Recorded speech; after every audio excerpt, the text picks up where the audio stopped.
Hello and welcome friend. In this tutorial we would like to see what is GIFs and how can you print the value of GIFs from kernel and what is its exact use case. So GIFs are defined from the Linux kernel perspective as the number of timer ticks happening in 1 second.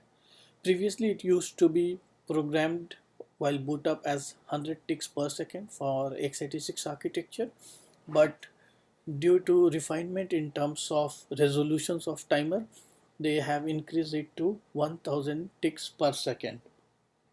So in 1 second there will be Hz, which is hertz, which is also read as hertz. There will be hertz timer interrupts, so which means there will be in 1 second for x86 based on a new kernel like 3.18. It has been changed since 2.6. So in 1 second there will be like 1000 timer interrupts happening. This has been programmed into x86. So if you want to calculate the system uptime, so that will be like number of GIFs which has elapsed divided by 1000 or hertz, that will be the number of seconds.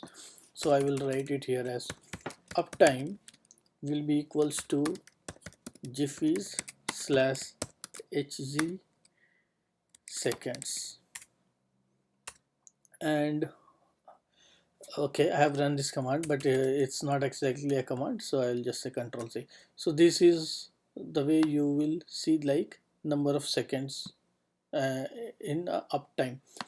And HG is defined to be 1000 for x86 architecture. Now older systems like more less than 2.6 kernel architectures, HG was defined as 100. This is being set at boot time, and the kernel sets up the interrupts, like the interrupt for the pick would trigger like it will trigger like 1000 times in a second, so like every milliseconds it will trigger it once. GIFs variables are stored in long, unsigned long, and for x86 it is 32-bit, and for 64-bit architecture it has been changed slightly to utilize 64-bit variable, but using the just the 32-bit part of 64-bit for GIFs. So there is an article. This article is makelinux.books, whatever it is. You can read the URL. This has a very good explanation about GIFs in terms of theory. So I would like you to go through this. This will give you a deep understanding about the values of GIFs and where it is declared and defined and all those things. I would scroll slowly so that if you are able to see, you can read the article through my video itself.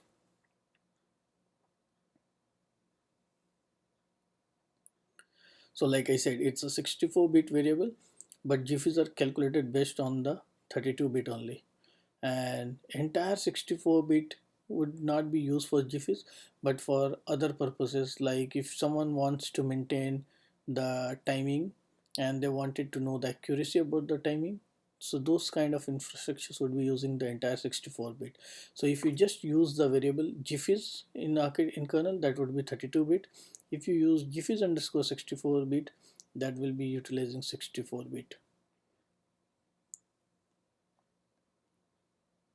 So this is, now let's go to do a little bit of programming. It's very simple. I have a program print.gifs.c, and in print.gifs.c I'm not doing anything. I'm just printing the variable GIFs, and that's all. This is my module.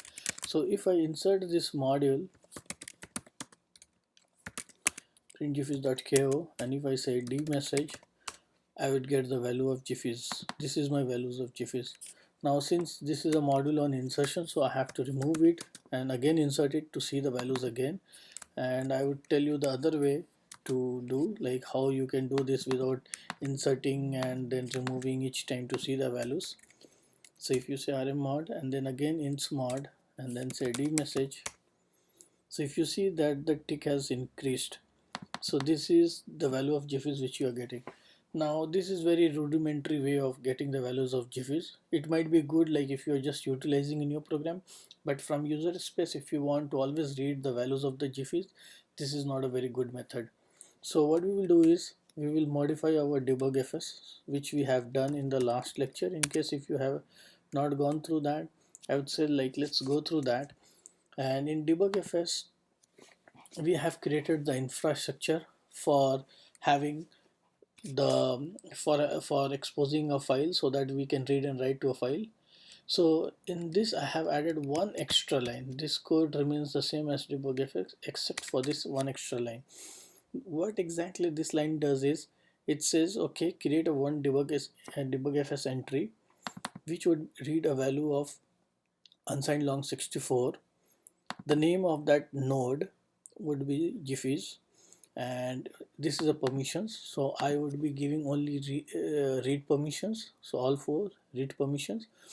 My dir entry is the placeholder from where I will be starting my node. So like I said in my previous lecture that sysfs is mounted as syskernel debug, and inside syskernel debug there will be one directory called shakilk1729.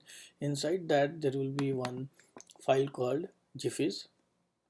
So this dir entry says that inside this directory entry structures I will have a node or file called jiffies, and I will read the kernel variable jiffies. That's all.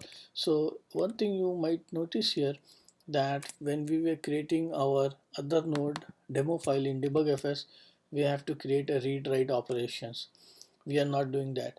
So the reason being we are not doing that because there we were creating our debug.fs with debug.fs underscore create file. Here we are saying debug.fs underscore create u64. This already understands that when we are creating u64, it wraps around and already have an infrastructure for debug.fs write, read, and everything for Jiffies. If we wish, we could have done it in a similar way, but it's not needed because we are just reading 64-bit variable. So we will just say debug.fs create u64. This is already present as part of kernel infrastructure, and we should try to utilize that. So now let's run this program. So I'll say make, and I have this debug.fs Jiffies. I will insert this module insmod, and let me insert this. So this module is insert. So now once I go to sys kernel debugger, and then inside this debug I will have my node shakilk1729. In that I have this jiffies. Earlier if you see we were having the demo file, this time we have this jiffies, and it has the permissions of only read, no write, because if you try to change the value of jiffies your system might hang, go for a toss, it might the time can run backward, those kind of problems can happen. So now let's do jiffies. You see the value of jiffies I get. So if you keep on triggering, you each time the value of jiffies change. So that's the way. So now let's suppose you want to go from your user app, you want to access that what is the current jiffies. You can just write one infrastructure to create in a debug.fs, create one node as a jiffies, and write your own C program to access the value from the jiffies. Just read the values from the jiffies and display and utilize whatever you want to do with the jiffies. So that's really simple, and I believe I have not shown you the code fully so that you can make a note of that. So I would display it slowly so that in case if you want, you can make a note of this code and run on your own. So even though it's the same as debug.fs code, my previous code, just with the addition of one line, but I'm still going slowly so that you can make a note of this. Yeah, that's all. So this is the only line which has changed, rest all remains the same. So this is the way you can create an entry for jiffies as a node in debug.fs. You could use similar mechanisms to use for sysfs, which I will be covering later, and maybe probably in proc, but proc is not a good place for all these kind of things. It's not at all recommended, but you can do that. So you can use sysfs or debug.fs for creating a timer tick like jiffies. And reading more, like what is jiffies, understanding in details. So the main thing is jiffies uh, defines the number of ticks that can happen in 1 second.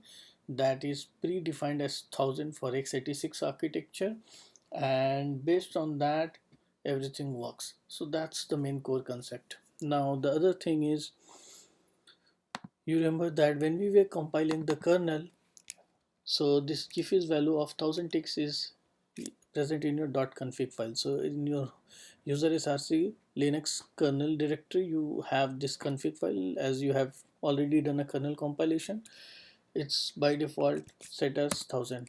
If you wish, you can make it as 100 and you can run it, but by default this is being set from there as 1000.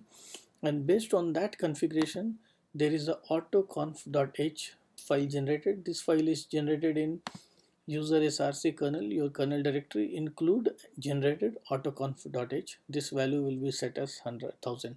If you set there in .config as 100, it will be 100.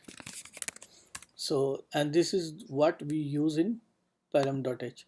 So in param.h, what this file is present in include asm generic param.h, hz which is hertz, says config underscore hz which is 1000 defined in .config, and user hg is another hertz which we are not using as a GFIS directly, but it is also being used by some of the interfaces which works on the older mechanisms. Like since earlier in x86 architectures it was like 100 ticks per second, so it is for those purposes, and someone who wants to have a lower resolutions might use user underscore hg, but hz is the one which we will be using in all our kernel.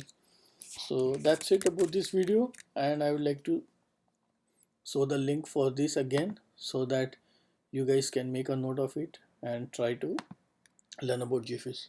Thank you for watching this video and you have a nice time.